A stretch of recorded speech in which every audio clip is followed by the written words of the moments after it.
다 같이 기도하겠습니다. 전능하신 하나님 아버지, 주님의 은혜에 감사하며 영광을 드립니다. 9월 마지막 주 청명한 날씨 가운데 오늘 거룩한 주일 하나님께 예배드리게 하심을 감사합니다. 우리의 마음과 정성과 뜻을 다하여 하나님을 찬송하며 경배하오니 이 예배를 받아주시옵소서. 코로나로 인하여 온 세계가 온 나라가 매몰되고 있는 이 시기에 우리는 먼저 하나님 앞에 회개하기 원합니다. 하나님의 창조 질서가 인간의 탐심으로 망가지고 있고 이기심에 사로잡혀 서로 사랑하라는 주님의 명령을 지키지 못하고 있습니다. 우리의 죄악을 용서하여 주시옵소서. 십자가의 보혈에 의지하여 이 자리에 나왔사오니 죄사함을 받고 주님 주시는 평안을 누리게 하옵소서. 세상이 어둡고 상황이 아무리 나빠도 하나님 아버지께서 살아 역사하고 계시고 우리와 함께 하심을 믿습니다. 주님, 이 나라와 이 민족을 위해서 기도합니다. 조국 대한민국을 불쌍히 여기사 대통령과 위정자들에게 지혜를 주시사 슬기롭게 이 위기를 극복하게 하시고 무엇보다 믿는 우리들이 앞장서 기도하게 하옵소서. 이 땅에 하나님의 은혜와 공의가 강같이 흐르게 하옵소서. 사랑의 주님, 곧 추석이 다가옵니다. 금년 한 해도 풍성한 열매를 맺게 하시니 감사합니다. 그러나 많은 분들이 경제적 어려움을 겪고 있습니다. 소외된 이웃들에게 주님 찾아가 주셔서 외롭지 않게 붙잡아 주시옵소서. 작은 나눔을 통해서 주님의 사랑을 나누게 하시고 함께 즐거운 한가위를 보낼 수 있도록 도와주시옵소서. 가정에서 예배드릴 수밖에 없는 이 상황을 긍휼히 여기사 코로나 바이러스가 어서 소멸되게 하옵소서.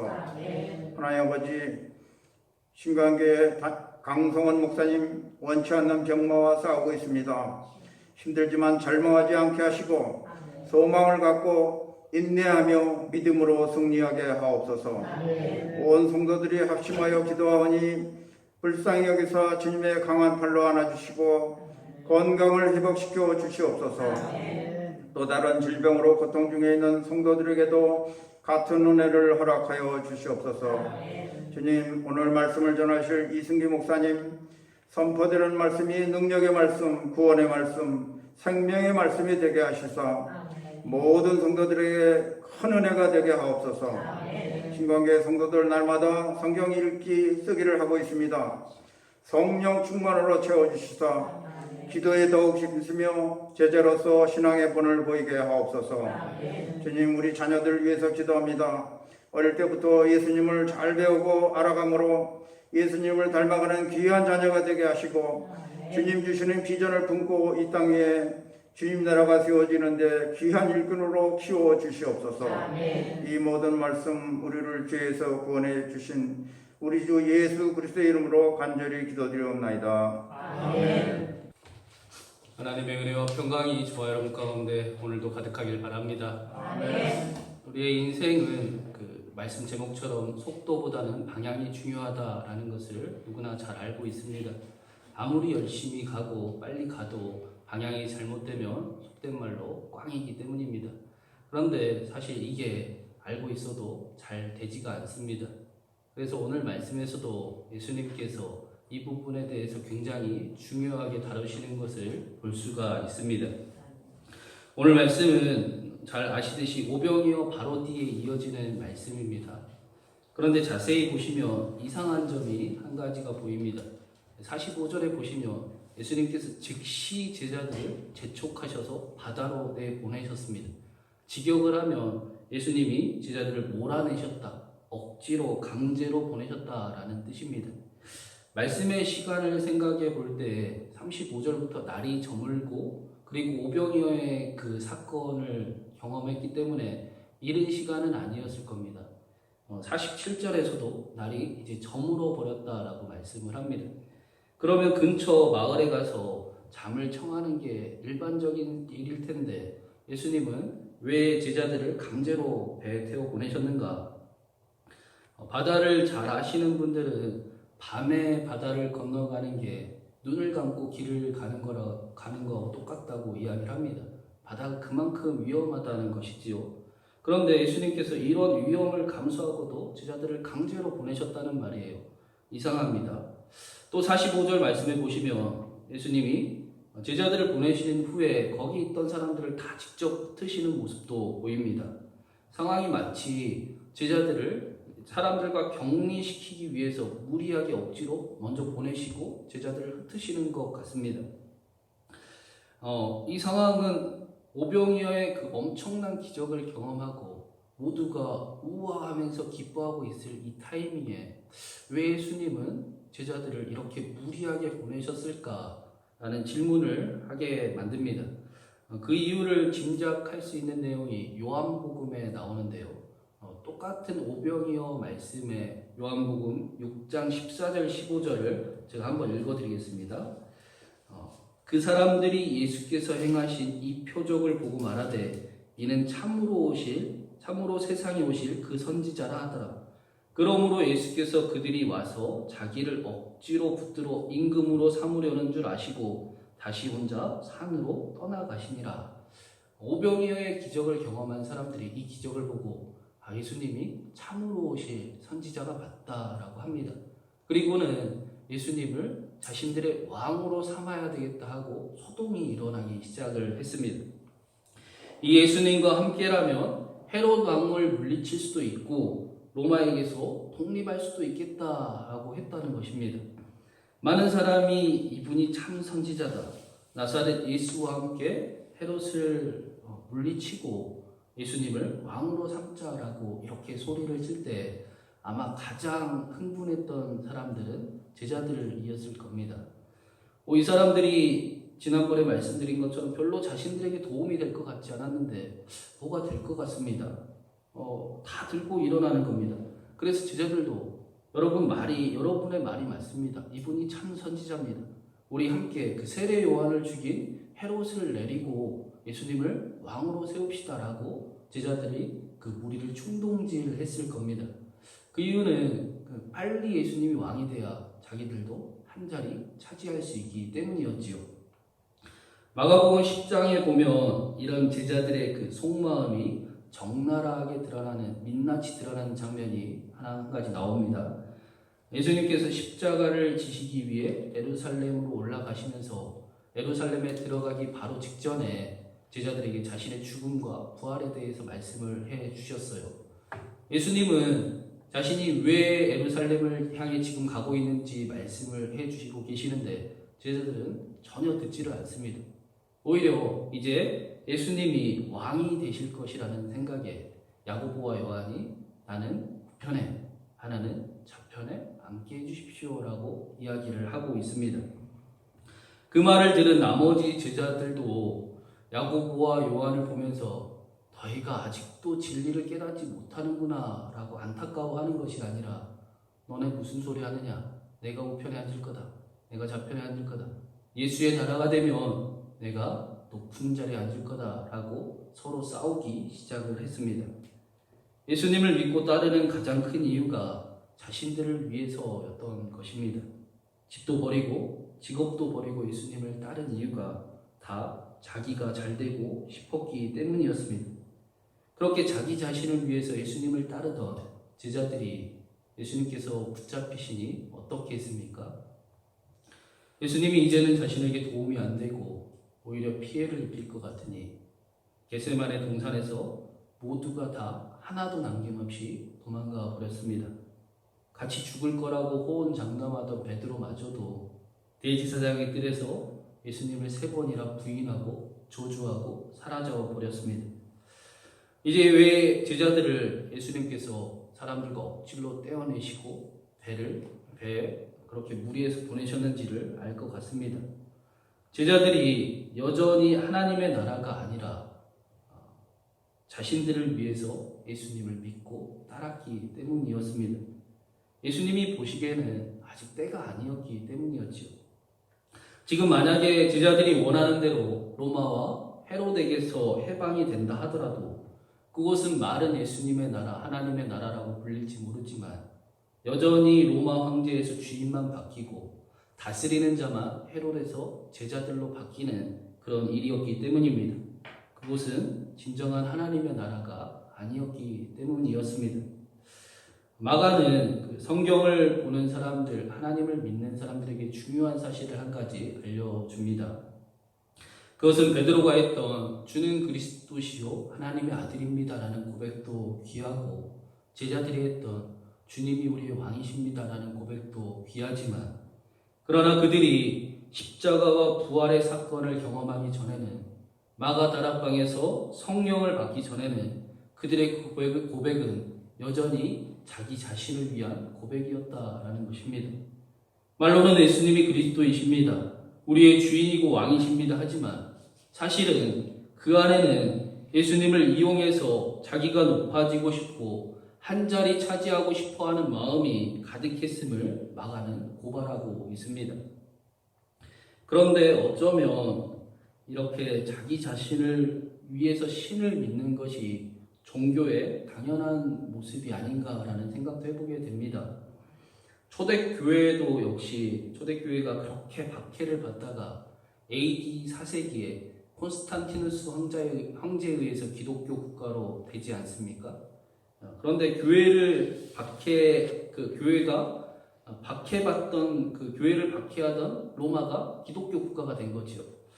그런데 정말 아이러니하게도 로마가 기독교 국가가 되면서 초대교회가 그 초대교회의 귀한 신앙을 잃어버리고 변질되기 시작했다라는 것입니다.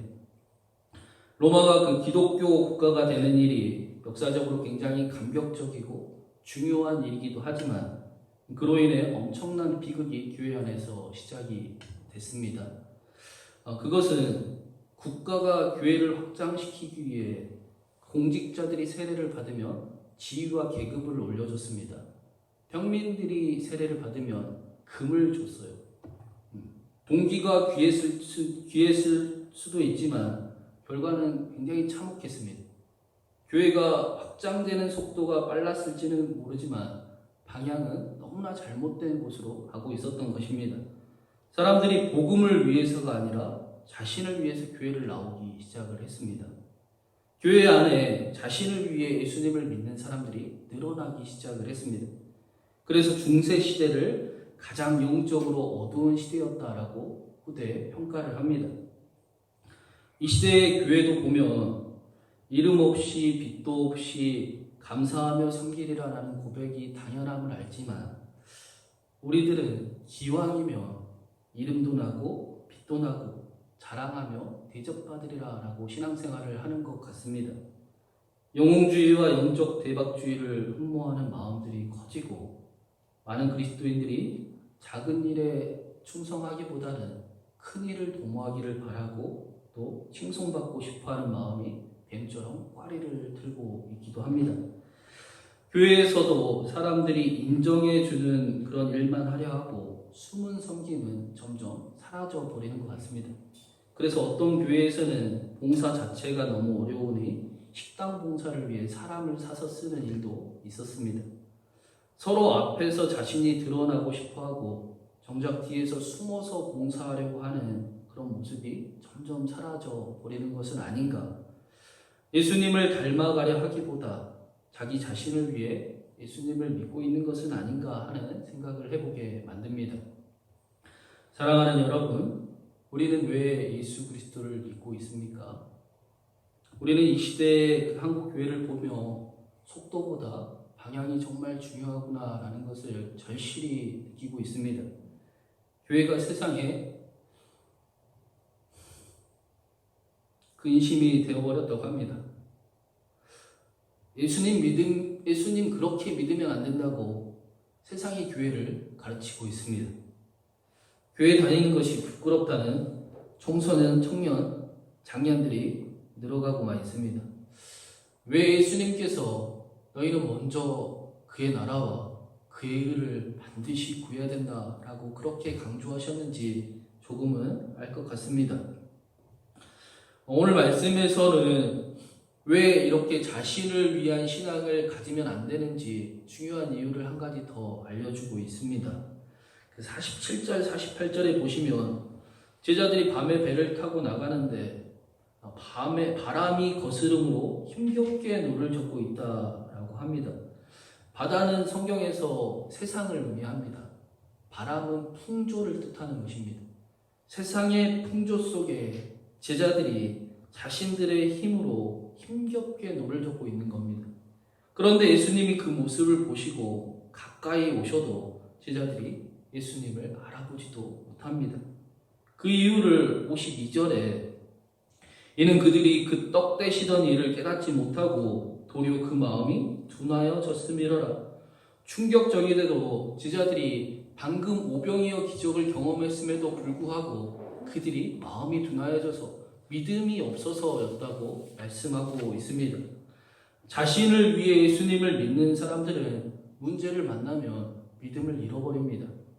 그 이유는 자신을 위해 믿는 것을 우상이라고 성경은 정확히 정의하고 있는데요. 자신을 위해 믿는 예수 역시 우상과 다를 바가 없기 때문입니다. 자신을 위해 믿는 사람들은 말은 하나님이라고 부르지만 하나님이 사실 하나님이 되지 않습니다.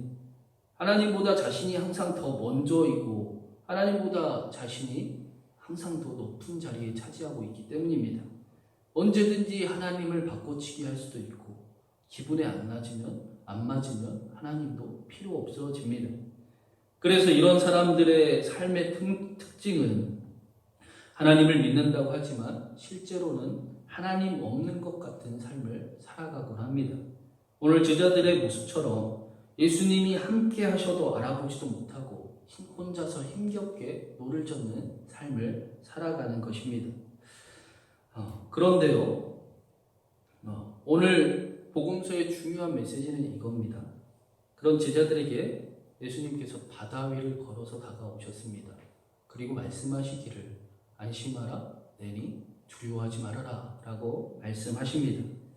이게 어떤 의미냐면요, 예수님 당시에 로마인들은 로마 황제가 신의 아들이라고 믿었습니다. 로마 역시도 그 로마 황제를 신격화하는 작업을 했는데요. 그래서 사람들이 항상 가지고 다니는 동전에 로마 황제가 마차를 타고 무리를 건너는 그 모습을 동전에 그려 넣었습니다. 그 이유는 고대인들이 무리를 걷는 것 자체를 세상을 지배하는 압도적인 하나님을 의미했기 때문입니다.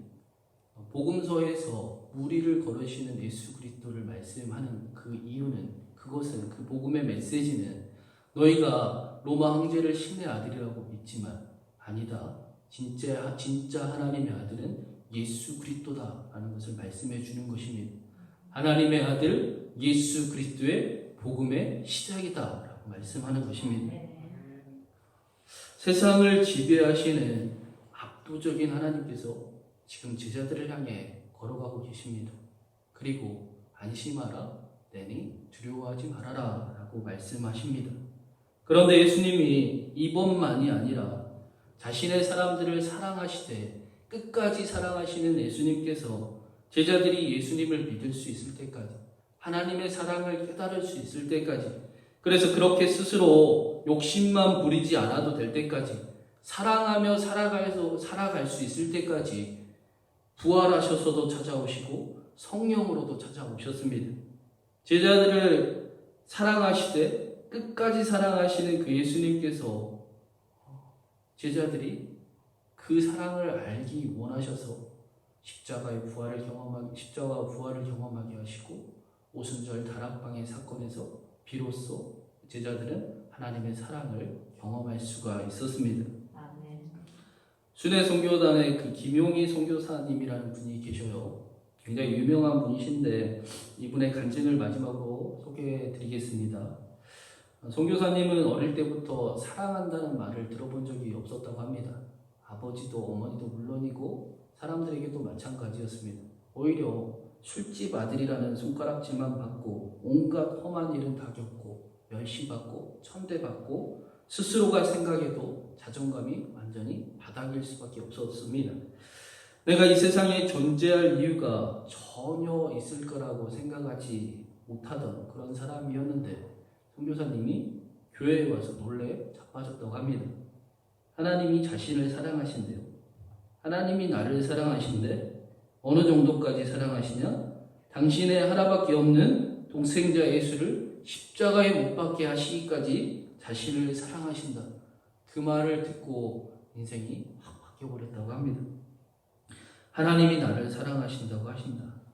아니 부모님도 나를 사랑하지 않는데 나도 나를 사랑할 수가 없는데 그런 나를 사랑하신다고 하신다. 그것도 그냥 동정하는 정도가 아니고 당신의 독생자 예수를 십자가에 못 박을 정도로 나를 사랑하신다. 나를 구원해 주셨다. 그게 순수하게 믿어지셨다고 합니다. 그냥 있는 그대로 받아들여지셨대요. 부모님도 나를 사랑하지 않고 나도 나를 사랑할 수 없을 것 같은데 나를 사랑한다고 말씀하시는 그분, 그것도 목숨 걸고 사랑하신다고 하는 그분, 그래서 선교사님도 그리스도인이 되셨다고 합니다. 그리스도인들은 이 사랑을 아는 사람들입니다. 십자가의 은혜가 너무나 감사해서 부활하신 주님이 정말로 믿어져서 그 은혜의 감격에 복음의 빚진 자의 삶을 사는 사람들이 그리스도인입니다. 억지로 하거나 절대 누가 시켜서 하지도 않고 그 은혜의 감격에서 나도 예수님 사랑해야지, 나도 예수님처럼 살아봐야지, 나도 예수님 따라 살아야지, 목숨 걸고 사랑해봐야지 하는 사람이 그리스도인입니다.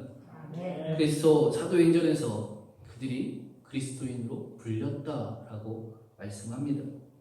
그리스도인은 자신이 자신을 그리스도인이라고 말하는 사람이 아니라 세상이 바라볼 때 당신은 예수님을 닮았군요. 당신은 예수님을 따라 살아가네요. 그래 너희는 그리스도인이네요 하고 불리는 사람들이 그리스도인입니다. 사랑하는 여러분, 저는 우리 안에 하나님의 기쁨이 되기를 원하고 또 하나님이 찾으시는 교회를 만들어가기를 소망하는 그 마음이 있다고 믿습니다. 사랑하는 신광교회가 하나님께서 찾으시는 교회요, 성도가 행복하고 세상에 하나님의 나라를 확장해 나가는 그런 하나님 기뻐하는 교회가 되기를 바랍니다. 사랑하는 여러분, 우리는 왜 예수 그리스도를 믿고 있습니까? 여러분을 사랑하시되 끝까지 사랑하시는 그 하나님의 은혜와 사랑이 여러분에게 가득하시기에 주님의 이름으로 축원드립니다. 다시 기도하겠습니다. 사랑하는 하나님, 우리에게 하나님의 크신 사랑을 날마다 가득 허락하여 주시옵소서. 거부할 수도 없고 잃어버릴 수도 없는 하나님의 놀라운 사랑이 우리에게 가득해서 복음에 감격하고 반응하는 삶을 살아가기를 바랍니다. 우리가 가는 곳마다 하나님의 나라가 이루어지게 하시고 먼저 하나님의 나라와 하나님의 의를 구하는 그런 한 주가 되게 하셔서 모든 것을 더하시는 하나님을 풍성하게 경험하는 그런 우리의 삶이 되게 하여 주시옵소서. 특별히 사랑하는 강성호 목사님의 건강을 위해 기도드립니다. 홍해가 갈라졌듯이 요단강이 열렸듯이 목사님의 막힌 곳이 열리게 하여 주시옵소서. 치료하여 주시고 회복시켜 주시옵소서. 치료의 과정 동안 목사님과 목사님의 가정 모두 영육간으로 지켜주시고 주님의 평안이 가득하게 하여 주시옵소서. 길이 없는 곳에 새 길을 여시는 예수 그리스도의 이름으로 간절히 기도드립니다. 이제는 우리 구주 예수 그리스도의 놀라우신 은혜와 하나님 아버지의 포기하지 않으시는 사랑과 성령 하나님의 일하시고 함께 하시고 그리스도를 알게 하시니 그리스도인으로 살아가고자 하는 신광교회 모든 성도들의 머리 위에 그들의 삶의 자리와 또 숨쉬는 그 한 절 한 절마다 또 귀한 가정과 이 나라 이민족과 교회와 특별히 강성원 목사님의 건강과 그 가정 위에 이제부터 영원히 함께 하시기를 간절히 축원하옵나이다. 아멘.